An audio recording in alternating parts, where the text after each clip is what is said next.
Tämä on kertomus Opelista, sen syntymästä, kehityksestä ja siitä, mitä Opel on tänään. Vuonna 1862 vaeltava lukkoseppä nimeltään Adam Opel palasi monien vuosien matkustelujen jälkeen syntymäkaupunkiinsa Rüsselsheimiin, Mainjoen rannalle lähelle Frankfurtia. Ehkä hän sisimmässään toivoi, että se yritys, jonka hän suunnitteli luoda kotikaupunkiinsa, tulisi sille tärkeäksi.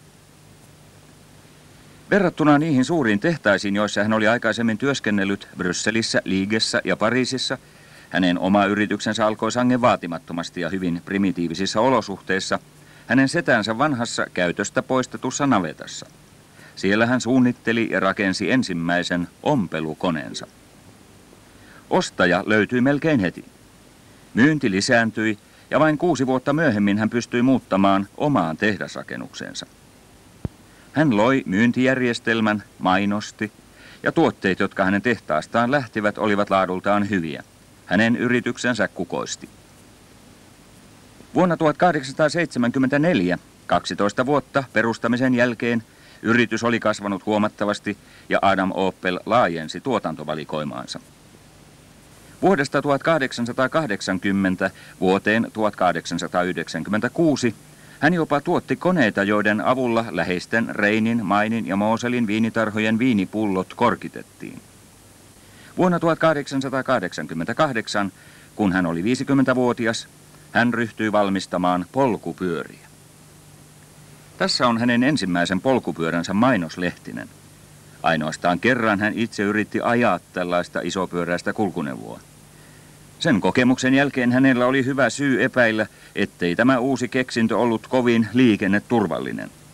Hankalasta alusta huolimatta tämä hänen uusi tuotantolinjansa kehittyi vallan mainiosti. Todellisen menestyksen hän saavutti ruvettuaan valmistamaan uutta turvallista polkupyörää, jossa oli pienemmät pyörät. Opelin Blitz ja Victoria-mallit olivat erikoisen suosittuja ja ne nousivatkin nopeasti myynnin kärkeen. Adam Opelin 5 poikaa olivat kaikki innostuneita kilpapyöräilijöitä. He voittivat monia kilpailuja kuuluisalla quintuplet-pyörällään ja he olivat myöskin erittäin menestyksekkäitä henkilökohtaisissa kilpailuissa. Kokonaista 560 ensimmäistä palkintoa oli tämän harrastuksen tuloksena. Opelin poikien menestyksen mukana nousivat myöskin myyntilukemat. Opelin polkupyörät tulivat kansainvälisesti tunnetuiksi. Ennen kuin Adam Opel kuoli vuonna 1895, hänen tehtaansa oli kasvanut tähän laajuuteen. 3 vuotta myöhemmin polkupyörämarkkinoita kohtasi vakava lama. Liian monta tehdasta oli houkuteltu mukaan polkupyörän valmistukseen hyvien markkinoiden takia. Opelin kohdalla 1500 työläisen työpaikka oli vaarassa. Opelin pojat etsivät ratkaisua ja tekivät tärkeän päätöksen. Samana vuonna 1898 uutinen, että Opel oli aloittanut autojen valmistuksen, levisi Rüsselsheimissa kulovalkean tavoin.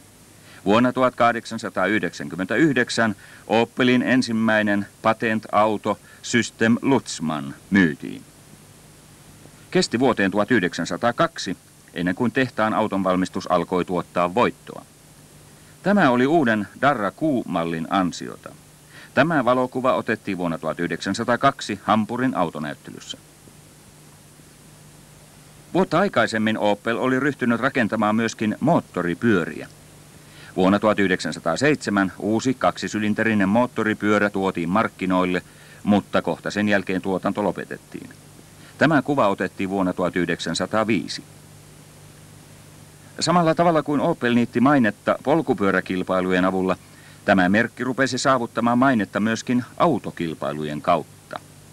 Yksi kaikkein suurimmista menestyksistä oli Carlo Jönsin voittama Hallitsijan malja vuonna 1907. Vuonna 1909 Wilhelm Opel, eräs Adam Opelin pojista, voitti kuuluisan prinssi Henry-kilpailun. Samana vuonna Opel toi markkinoille uuden auton, joka saavutti monta ystävää varsinkin maaseudun lääkäreiden keskuudessa, koska se oli harvinaisen luotettava. Auto tunnettiin yksinkertaisesti nimellä tohtoriauto, ja sillä nimellä se on kulkeutunut autohistoriaan.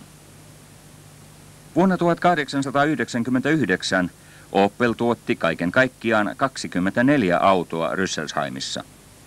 Vuonna 1911 tuotanto oli kasvanut ja sinä vuonna valmistettiin jo 2551 autoa.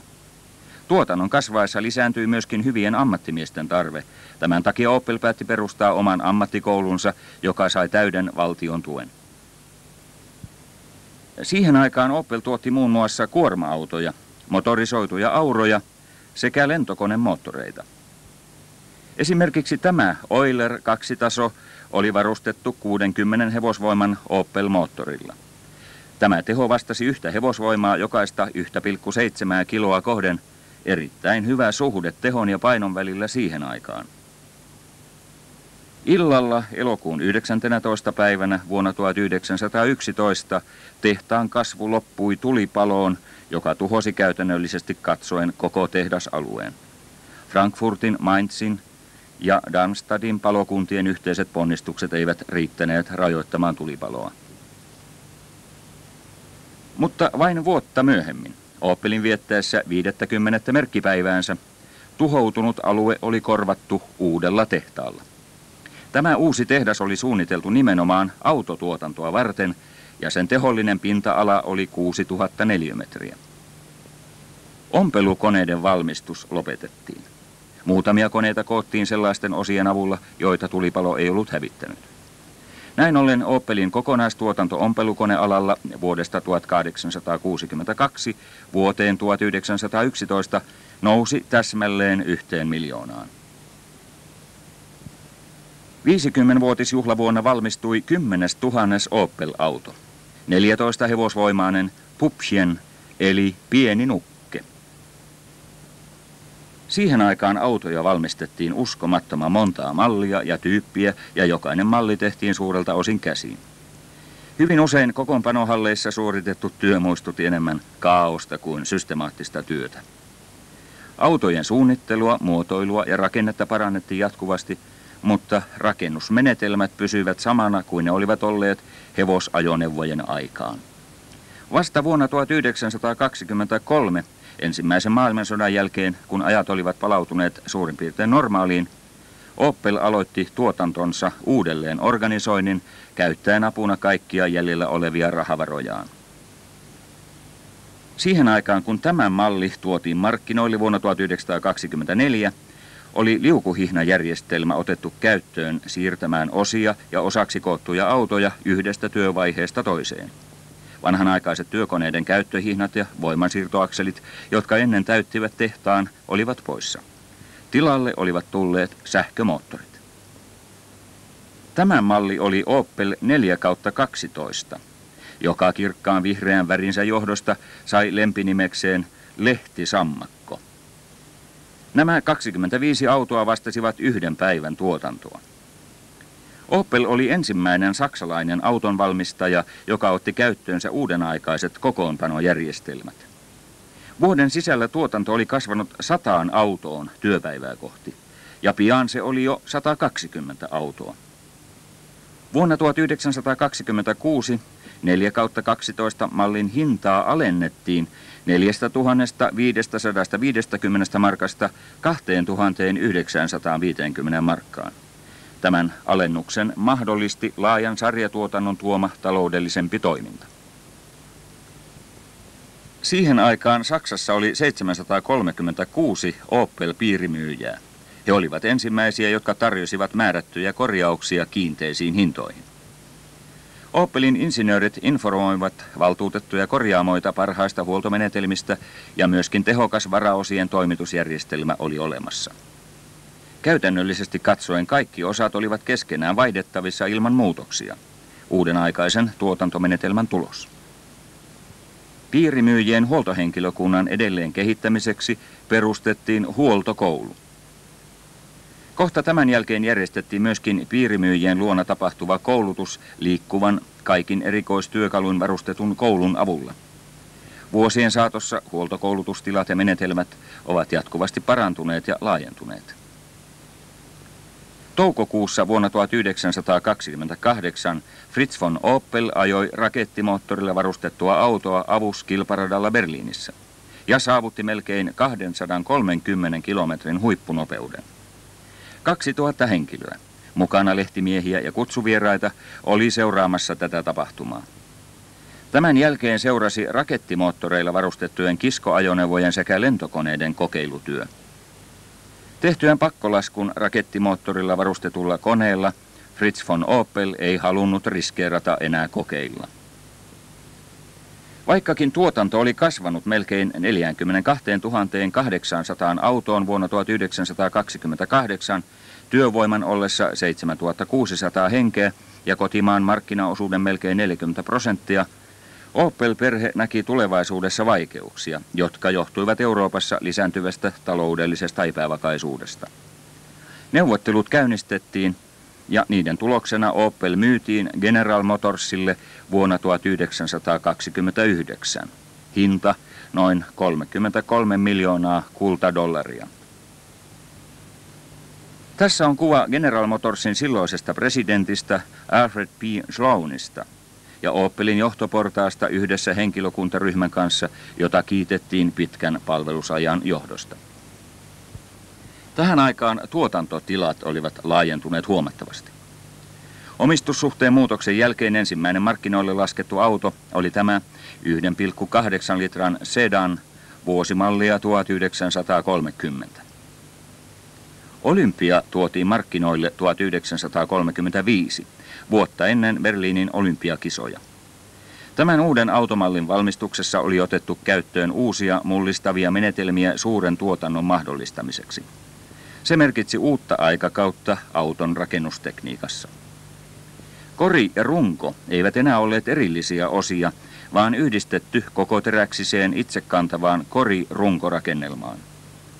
Tämä valokuva on peräisin Berliinin autonäyttelystä vuonna 1936.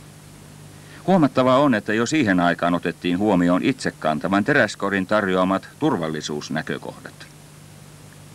Samana vuonna Opel rakensi uuden ison kuorma-autotehtaan Brandenburgiin lähelle Berliiniä. Tehtaan rakentaminen kesti ainoastaan 190 päivää. Vuonna 1936 Opelilta valmistui 500 000 auto. Ensimmäinen Kadett-malli luotiin vuonna 1936 ja ehdittiin valmistaa 107 000 autoa ennen kuin toinen maailmansota keskeytti tuotannon. Vuonna 1937, 75 vuotta perustamisensa jälkeen, Opel-yritys työllisti 22 000 henkeä. Valmistettuaan 2,5 miljoonaa polkupyörää, Opel lopetti tuotannon ja keskittyi yksinomaan moottoriajoneuvojen rakentamiseen. Admiral-mallin markkinoille laskeminen tapahtui samaan aikaan kuin Opelin 75. syntymäpäivä. Tässä autossa oli 3,6 litran 6-sylinterinen moottori ja akseliväli oli 3,15 metriä. Capitaine-malli tuotiin markkinoille vuonna 1938. Sillä oli paitsi pitkälle kehitetty kokoteräksinen itsekantava kori, myöskin synkronoitu vaihteisto, kallistuksen vakaaja ja erillisjousitus etupyörissä. Tämä oli viimeinen uusi malli, jonka Opel tuotti ennen toista maailmansotaa. Elokuussa 1944 Rüsselsheimia pommitettiin useampaan kertaan. Aivan kuten oli käynyt 33 vuotta aikaisemmin tulipalon johdosta vuonna 1911, tehtaat tuhottiin käytännöllisesti katsoen kokonaan. Eikä Brandenburginkaan kuorma-autotehdas säästynyt. Heti sodan päätyttyä ja vaikeissa olosuhteissa pieni henkilökuntaryhmä ryhtyi raivaustöihin Rüsselsheimin tehdasalueella. Toukokuussa 1945 oli mahdollista aloittaa autotuotanto ja varaosien valmistus pienessä mitassa. Heinäkuun 15. päivänä 1946 rakennettiin Opelin ensimmäinen sodan jälkeinen auto, 1,5 tonnin Blitz-kuorma-auto. Se myytiin ostajalle Wiesbadeniin. Marraskuussa samana vuonna myöskin Olympian tuotanto aloitettiin uudelleen ja vuonna 1948 Opel ryhtyi taas valmistamaan Capitaineä. Vientikin alkoi hitaasti nousta. Toisen maailmansodan jälkeinen aika oli yhtämittaista ja jatkuvaa kasvua. Rüsselsheimin lisäksi Opel-tehtaita on Bochumissa, Kaiserslauternissa ja Berliinissä. Ja Dudenhofenissa 30 kilometriä Rüsselsheimista länteen on uudenaikainen koekeskus. Tämä lentokuva antaa hyvän käsityksen Rüsselsheimin tehdasalueesta, jonka ala on 2,5 miljoonaa neliömetriä. Nykyään tämä tehdas työllistää 35 000 henkeä.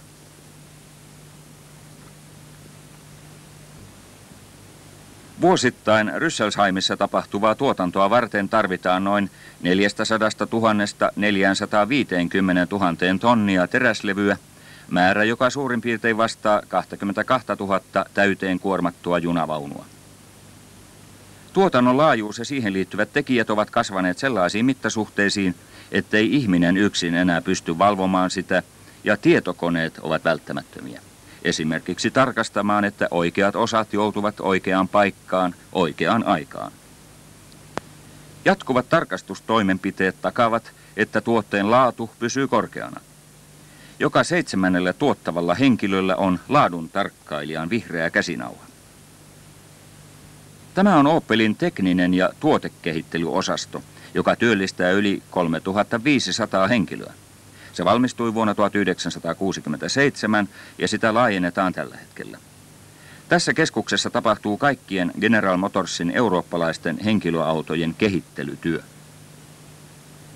Nykyajan tekniikassa ei ole enää mahdollista kuvitella työtä ilman elektronisia apujärjestelmiä. Tässä näette erittäin nopean elektronisesti ohjatun piirustuskoneen. Tässä uudenaikaisessa tehtaassa kokeneet ammattimiehet valmistavat prototyyppiautoja ja niihin liittyviä osia. Kaikkien uusien rakenteiden kohdalla suoritetaan systemaattisia kestävyys- ja luotettavuuskokeita. Dynamometrien avulla laboratorioissa sekä todellisissa ajo-olosuhteissa. Tällainen testaustyö on Opelin legendaarisen luotettavuuden pohjana. Vuonna 1952 rakennettiin koerata Rüsselsheimin tehtaiden yhteyteen. Aikaansa nähden se oli hyvin moderni ja antoi Opelille mahdollisuuden suorittaa ajotestejä käyttämättä yleisiä maanteitä. 1960-luvun alkupuolella kävi ilmeiseksi, että Rüsselsheimin koeradan kapasiteetti ei enää riittänyt pitkän ajon kokeisiin. Vuonna 1966 Dudenhofin koekeskus aloitti toimintansa. Sen pinta-ala on 2,6 miljoonaa neliömetriä ja tieverkoston pituus on 32 kilometriä. Tiet ja koealueet mahdollistavat auton testaamisen käytännöllisesti katsoen kaikissa niissä olosuhteissa, joita ajaja mahdollisesti tulisi kokemaan. Tällä koekeskuksella on ollut tärkeä osa luoda Opelille maine autona, jolla on erinomaiset ajo- ja tieominaisuudet. Mielenkiintoinen yksityiskohta on nopean ajon rata, joka kiertää koko koekeskuksen jatkuvana kallistettuna ympyräratana. Tämä tie on niin rakennettu, että se sallii nopeuksia 225 kilometrin saakka ilman, että keskipakoisvoima vaikuttaa autoon. Näin ollen tämä valtava pyöreä ajorata voi toimia loppumattomana tiesuorana. Intensiivinen kokeilu tämänkaltaisilla kidutusteillä voi kiihdyttää todellisen rasituksen ja kulumisen jopa 75-kertaiseksi. Toisin sanoen, 2000 ajokilometriä pahimmilla koealueen teillä vastaa noin 150 000 ajokilometriä normaaliolosuhteissa. Viime vuonna Opelin koeajajat ajoivat kaiken kaikkiaan melkein 5 miljoonaa kilometriä sekä prototyypeillä että tuotantomalleilla, koska koealueen tärkeänä osatehtävänä on suorittaa jatkuvaa tuotannon laadun valvontaa. Tämänkaltaiset suolavesialtaat auttavat analysoimaan, miten korroosio vaikuttaa autoihin. Tällaisten kokeiden antamat tulokset ovat johtaneet ruosteen esto-ohjelmaan, jonka katsotaan kuuluvan autoalan parhaimpiin. Pakokaasujen haitallisten aineiden vähentäminen on kauan ollut yksi Opelin tärkeimmistä päämääristä. Jo 1950-luvun alussa Opelin moottoreiden joutokäynnillä antamat hiilimonoksidiarvot alittivat vuodelta 1969 olevien Euroopan ensimmäisten ympäristön suojelulakien asettamat rajat. Vuodesta 1962 Opelin moottorit oli varustettu kampikammion tuuletusjärjestelmällä, joka vähensi pakokaasuissa olevien haitallisten aineiden määrää. Pyrkimykset parempiin ympäristönsuojeluarvoihin vaativat suuria tutkimus- ja kehitysohjelmia.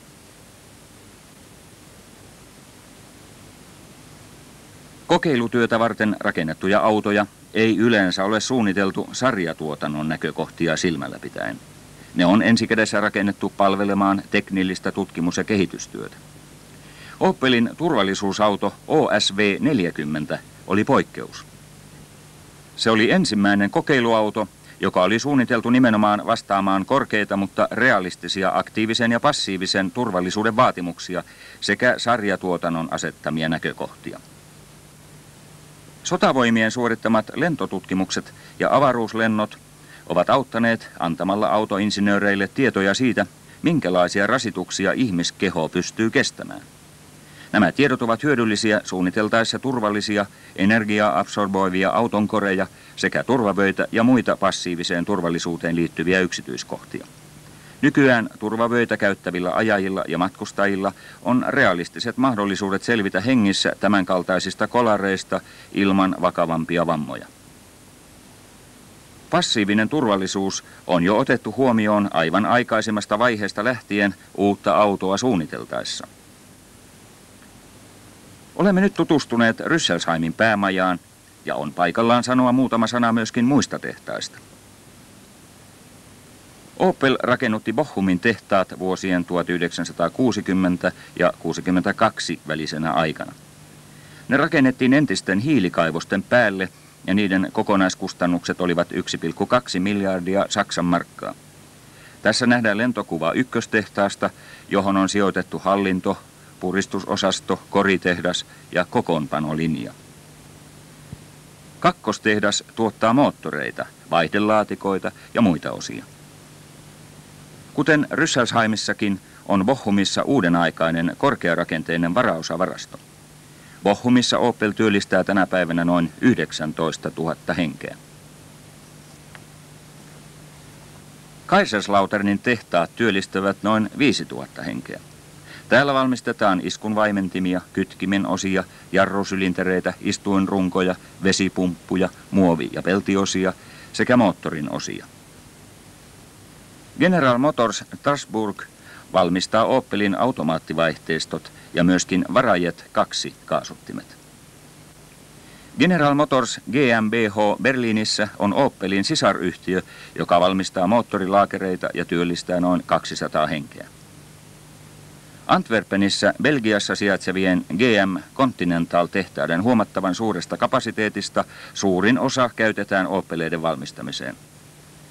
General Motors tulee myöskin rakentamaan uusia tehtaita Itävaltaan ja Espanjaan, ja nämä tehtaat tulevat valmistamaan Opelin suunnittelemaa uutta pikkuautoa. On myöskin mainittava, että Opel-osia asennetaan autoihin, joita Opelin ja muiden GM-nimikilpien alla markkinoidaan Portugalissa ja useissa muissa maissa Euroopan ulkopuolella, kuten Australia, Brasilia, Malesia, Filippiinit, Etelä-Korea, Thaimaa, Etelä-Afrikka, Zaire ja Uruguay. Opelin suureen mallivalikoimaan kuuluu myöskin uusi etuvetoinen Kadett, jota valmistetaan monina eri muunnoksina vastaamaan monia eri tarpeita. Tässä 2 korimallia Asconasta. Viistoperä sekä porrasperäinen Ascona. Urheilullinen Manta. Record. 6-sylinterisellä moottorilla varustettu Commodore ja mallivalikoiman huippuautot Senator ja Monza. Todella laaja mallivalikoima. Opel-autoja viedään noin 70 eri maahan ympäri maailmaa.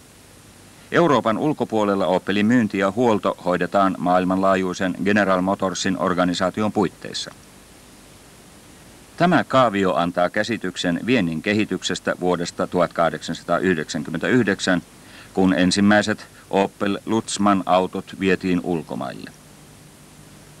Opelin vuosituotanto on nykyään yli 800 000 autoa. Päätämmekin tarinamme tähän kuvaan, josta nähdään, miten nopeasti kiihtyvässä tahdissa 1 000 000 auton virstanpylväät ovat seuranneet toisiaan.